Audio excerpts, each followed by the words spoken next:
akimara gusohoka muri Edeni yagiye akajya akora nyine ibikorwa bibi akagerwa sama n'abadayimoni ibintu nk'ibyo nyine ni ibintu wenda bukakanya ntabwo twacukumana ngo tubyinjiremo ariko ubutaha tuzabyinjiramo tunabasobanurire n'uburirite ni muntu ki ko n'uburirite aracyakora muri iyi si y'umwuka ibintu byinshi usomye nko muri Yesaya ibice 31:14 bavugaho ririte ariko nabwo uburyo bamusobanura ntabwo bamusobanura nyine nk'ari wenda nk'umugore ubwo ngira ngo wa Adamu ariko amusobanura nk'ikibi ushatse afata ibiri ukasoma ukareba wa mbere wa Adamu avuga ko n'umugore bitaga Lilith Lilith mu bitabo babirimo niyo wajya kuri wabishaka ukamubona Lilith ni umugore wa mbere wa Adamu yamuremanye yaremye abantu babiri nyine mu mugore wa mbere wa Adamu evaresha mw'isi y'umwuka urumva kuko Lilith kano kanya ugiye kuhara ibitabo bimwe bimufata nka shitani nyine nk'umukuru w'amadayimoni afite n'ibindi biremwa byinshi ya control ubu ngubu byo mu buryo bw'umwuka nyine by'amadayimoni.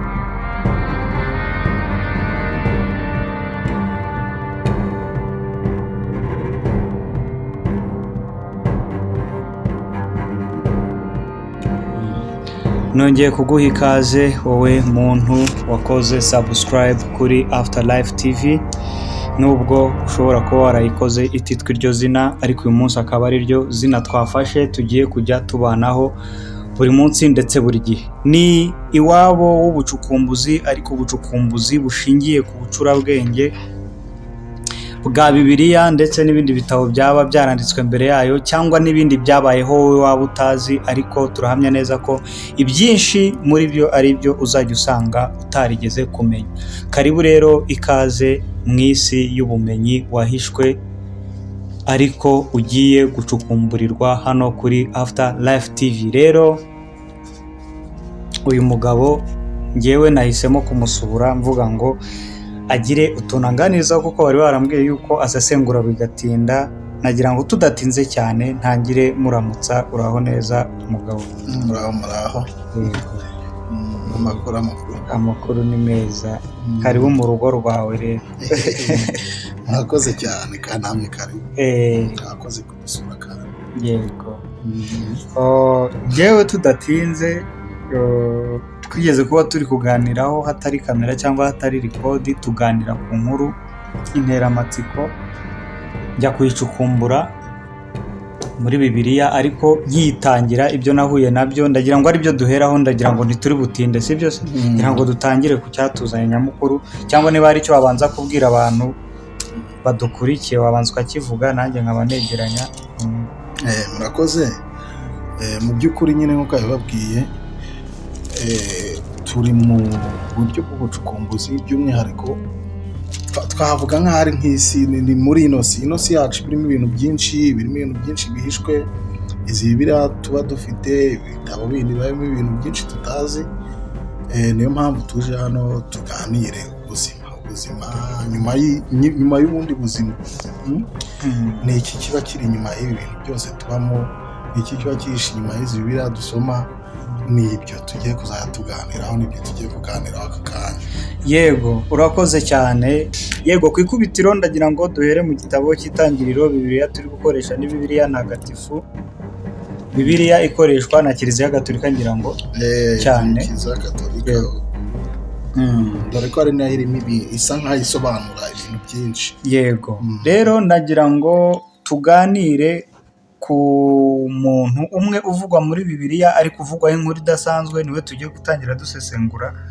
Reka wenda kugira ngo tubyinjiremo neza dutangire dusoma ijambo tugiye gusanga mu itangiriro igice cya mbere umurongo wa 27 ariko reka tuhere kuri 26 ndagusomera.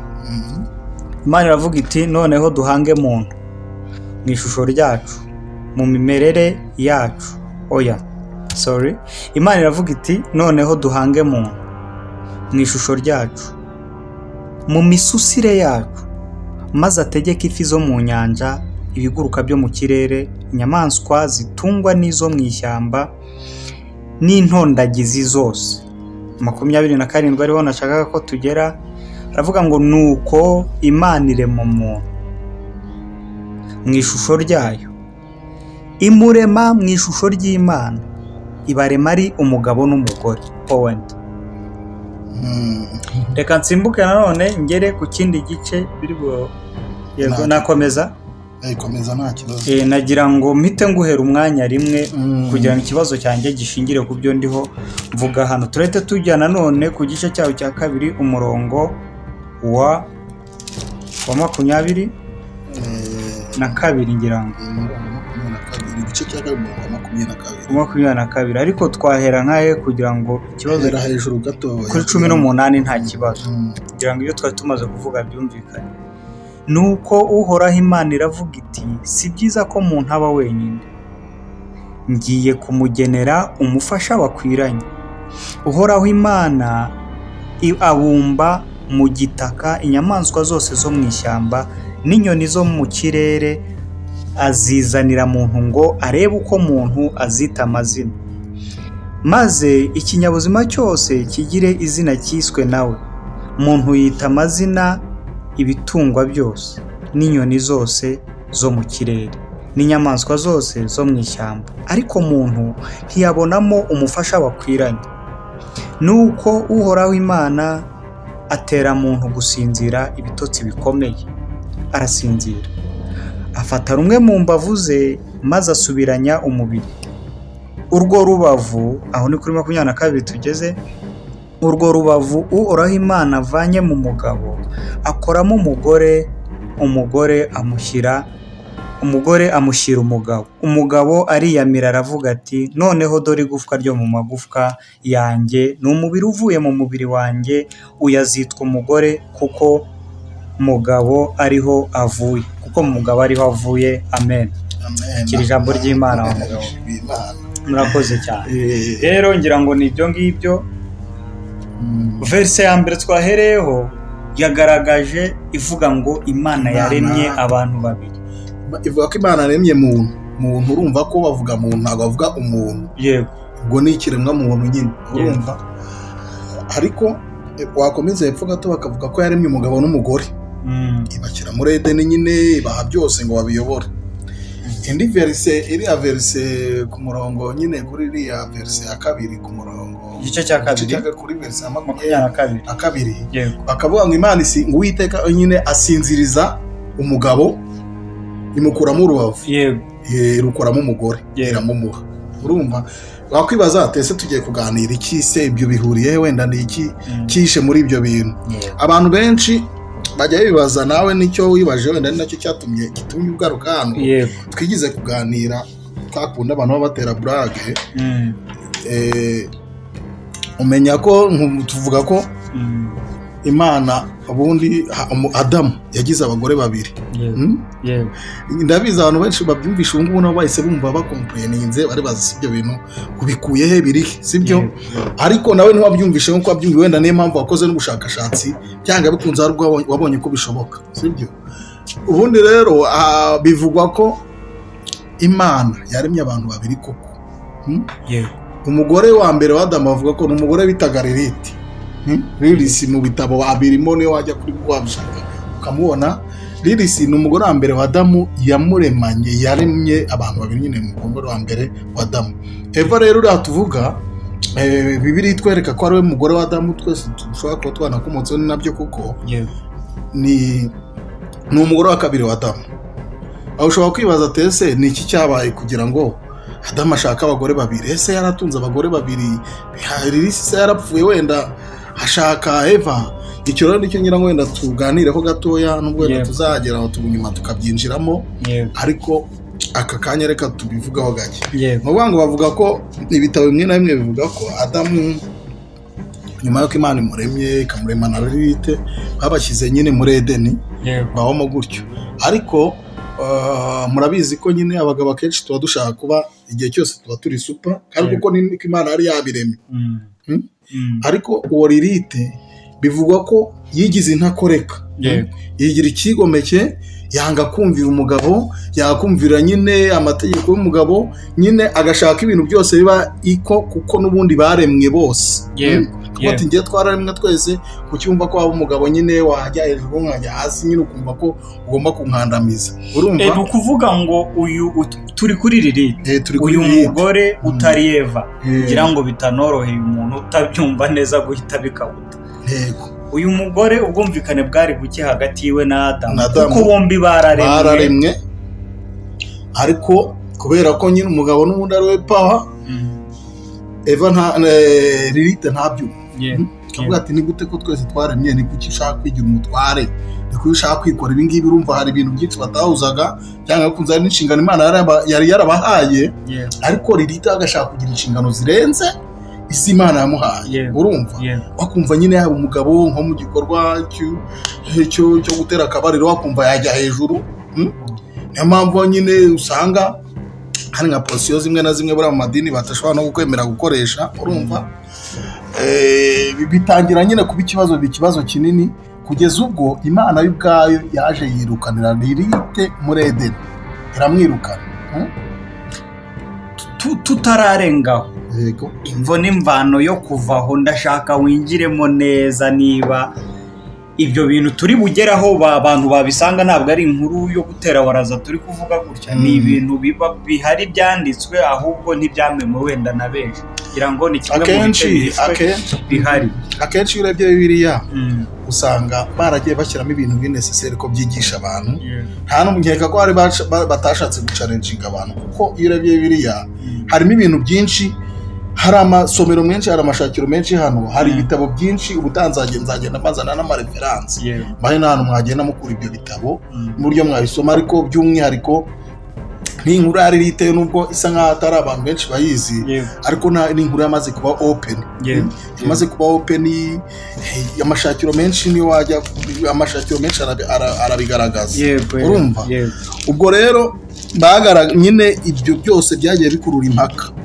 Urumva Imana bavuga ko ikirema Adamu yajyaga inyuzamo ikaza ikabasura ikabaganiza. Yakomeje no kubona icyo kibazo ko gikomeye, itangira kubona ko Lilith nyine yigometse koko. Urumva? Yashaka nyine ibintu byose byari hejuru.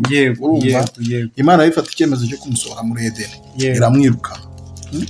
Noneho mu kumwirukana rero, buriya umugabo wabanye n'umugore biragoye kuvuga ngo umugore ngo uramujyanye, ngo umugabo ngo happy. Maze wenda sinzi navuga ngo igihe kingana iki. Urumva? Ariko yageze aho nyine Adamu biramurambira, atangira kurekarana, abwira Imana ati umugore wanjye yaramwirukanye, wamugaruye. Muri uko rero, muri ibyo byose byo gukomplaininga kwa Adamu, nibwo yamuremeye Eva. Muri Bibiliya nyine bagaragaza ko bamukuyemo urubavu, bakamuremera nyine undi mugore. Kugira ngo tugende akantu ku kandi, ni ukuvuga ngo Lilith yirukanywe muri Edeni kubwo ubwumvikane buke yagiranye, imyitwarire mibi yagize, ndetse no kwigomeka bihambaye yagiranaga n'umutware we Adamu. Rero Eva yaje ashumbushwa Adamu. Urumva? Kuko Imana yari imaze kumwirukana Adamu nyine kubera kumenyera. Urumva tugeranyije uko iyo si yari imeze, urumva isi yarimo abantu babiri, cyangwa bikunze Adamu yagize irungu rikomeye. Urumva? Amaze kugira irungu rikomeye rero aravuga ati ngarura umugore w'Imana, we ari umugore wamugaruye. Kuko Imana yari yamaze kubona neza imyitwarire ya Eva n'ibyo yakoraga hanze ya Edeni. Kuko ubundi bavuga ko ngo Lilith, bakora Lilith akimara gusohoka muri Edeni yagiye akajya akora nyine ibikorwa bibi, akagerwa sama n'abadayimoni, ibintu nk'ibyo nyine.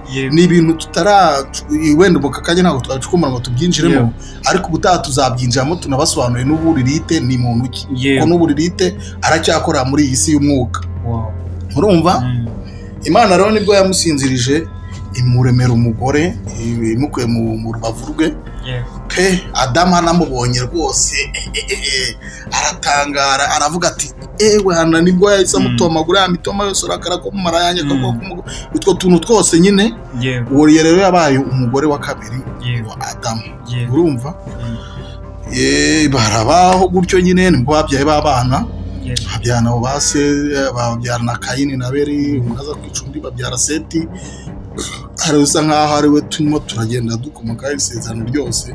Iki kiragano cyose gidukomoka bigaragara ko Bibiliya igaragaza ko kiva kuri Seti cyose. Urumva birangira rero nyine imuremeye umugore.